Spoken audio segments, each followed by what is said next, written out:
नमस्कार, मैं एम के पांडे। हमारी धारा पर आपका स्वागत है। प्राचीन गुप्ता काल में लोगों का जीवन कैसा था, लोग कैसे निवास करते थे, उनका रहन सहन कैसा था, इस संदर्भ में बहुत बातें होती हैं। और निसंदेह भारत में गुप्ता काल स्वर्ण काल था, तो हर दृष्टि से स्वर्ण काल था। लोगों का रहन सहन भी काफी उत्तम रहा होगा। सौंदर्य की दृष्टि से देखें तो लोग स्वयं को सजाने संवारने में काफी ध्यान देते थे। जो विवरण मिलता है, लोग बड़े ही आमोद प्रमोद के साथ अपना जीवन यापन करते थे। घरों में प्रायः ताले नहीं लगते थे, मतलब कि लोग एक दूसरे पर इतना विश्वास करते थे कि उनके भरोसे वो कहीं चले जाते थे, अपना कार्य करते रहते थे। तो कई बार कहा जा चुका है, बोला जा चुका है, न सिर्फ उनका रहन सहन वरन उनका खान पान भी बहुत अच्छा था, सात्विक था। अमूमन लोग शाकाहारी थे और शाकाहार को प्राथमिकता देते थे। और विवरण जो मिलते हैं शाकाहार की तरफ ही वो विवरण जाते भी हैं। अब जो खास बात आज इस वीडियो में हम आपके समक्ष जो रखने जा रहे हैं, हम उस संदर्भ में अपनी धारणा रखने जा रहे हैं। वो साज श्रृंगार या मेकअप।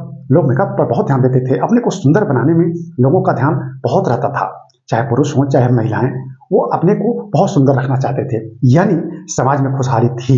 अगर समाज खुशहाल है तो लोग स्वयं को क्यों अच्छा बनाएंगे, अच्छे कपड़े पहनेंगे, मेकअप करेंगे, दिखने में सुंदर लगें।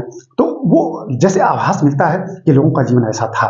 अभी संघ लोक सेवा आयोग की एक परीक्षा आयोजित हुई थी। उसमें एक प्रश्न पूछा गया था कि 4वीं सदी से 7वीं सदी के बीच, यानी गुप्ता काल ही अमूमन था, तो गुप्ता काल पर ही हम फोकस कर रहे हैं। उसमें कुछ विकल्प दिए गए थे और उनको सही कथन चुनना था। वहाँ भी ये संदर्भ है और श्रृंगार से संबंधित बात आ जाती है कि उस काल में यानी 4वीं सदी से 7वीं सदी के मध्य लोग अपना केश श्रृंगार सिंपल रखते थे, साधारण रखते थे या सुसज्जित रखते थे।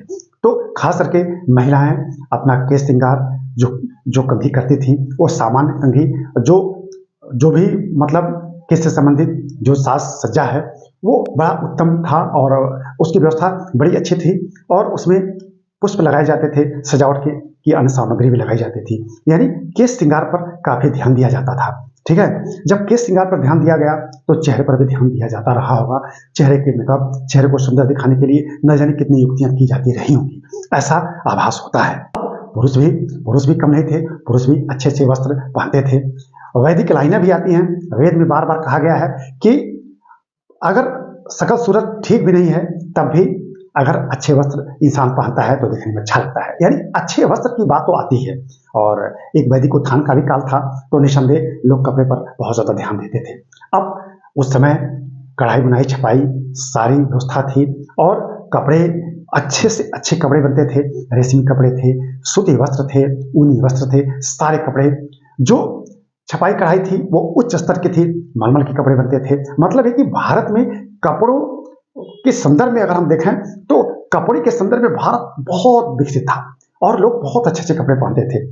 तो अब पूरा इसका सही ढंग से निरीक्षण परीक्षण किया जाए, तटस्थ होकर और किसी मतलब ऐसी मानसिकता से ग्रसित होकर अगर हम ना इसका निरीक्षण परीक्षण करें तो हम पाएंगे कि लोगों का जीवन खुशहाल था। खुशहाल जीवन में दो बातें खास आ जाती हैं। एक, अपने को खूब अच्छी तरह से जीवन यापन में रखना, जिसमें सौंदर्य का बोध एक बहुत आवश्यक भाग होता है। व्यक्ति, वेद में भी लिखा है, व्यक्ति जब अपने को परिपूर्ण समझता है तो गाने लगता है। यहाँ गाने से आशय गाना गाने से नहीं है, वो मग्न हो जाता है, आंतरिक रूप से वो प्रसन्न हो जाता है। यह भाव गुप्ता काल में था।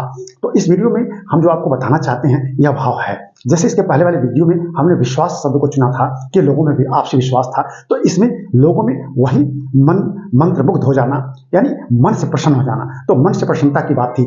हमारे इस वीडियो में जो हम आपको सौंदर्य संबंधी बात आपके समक्ष रख रहे हैं, उसमें हमारी जो धारा बनती है, हम जो अपनी बात रखते हैं, वो उसमें उसके मूल में यही छिपा हुआ है कि चाहे केश श्रृंगार हो, चाहे चेहरे का मेकअप हो, चाहे अच्छे कपड़े, चाहे वस्त्र पहनना, इसमें जो भी भाव आता है वह मंत्रमुग्ध कर देने वाला भाव है, यानी मन से प्रसन्न होना। तो इस वीडियो में हम आपको जिस शब्द पर ज्यादा ध्यान देने के लिए आपको हम खुद प्रेरित कर रहे हैं कि इस वीडियो में हम एक शब्द चुने हैं कि मन से प्रसन्न होना। तो गुप्ता काल में लोग मन से प्रसन्न थे। और अगर किसी भी समाज में इस तरह से मेकअप, साज श्रृंगार और अच्छे खेल कूद पर ध्यान दिया जाए तो निश्चित रूप से वह समाज नर्स से काफी प्रशिक्षित रहा होगा, वरन काफी विकासशील भी रहा होगा। उसमें तो पावरलूम रहा नहीं होगा, हैंडलूम ही रहा होगा, हाथ से काम होता रहा होगा। फिर भी कैसी कारीगरी, कितनी दक्षता थी कि उत्तम कोट के कपड़े बनते थे। वैदिक काल में हम देखें तो वैदिक काल में जो नीचे कपड़े पहने जाते थे, जो आज पैंट और पैजामा के जैसे हैं, उनको वास, ऊपर को अधिवास, कहीं कहीं उसको नीचे के उनको निबी भी बोल देते हैं। लेकिन निबी मूलतः जो अंतर्वस्त्र है उनके लिए शब्द आता है, तो वास, अधिवास और अंतर्वस्त्र के लिए निबी, ठीक है। शायद वह शब्द यहाँ भी रहा होगा, क्योंकि ऐसा दूसरा कोई शब्द इसके लिए मिलता नहीं है। तो कपड़े के नामकरण भी थे, ठीक है।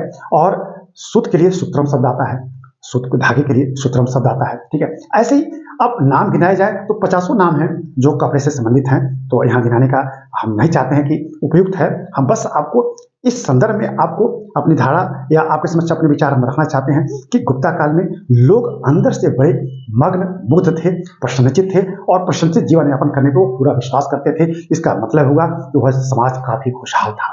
तो मुझे विश्वास है कि आपको मेरी बातें जरूर अच्छी लगी होंगी, मेरी यह धारणा आपको अवश्य पसंद आई होगी। अगर आपको पसंद आए तो इस वीडियो को लाइक और शेयर जरूर कीजिएगा, और हमारे चैनल को अगर आपने अब तक नहीं सब्सक्राइब किया है तो प्लीज आप हमारे चैनल को भी सब्सक्राइब कर लीजिएगा।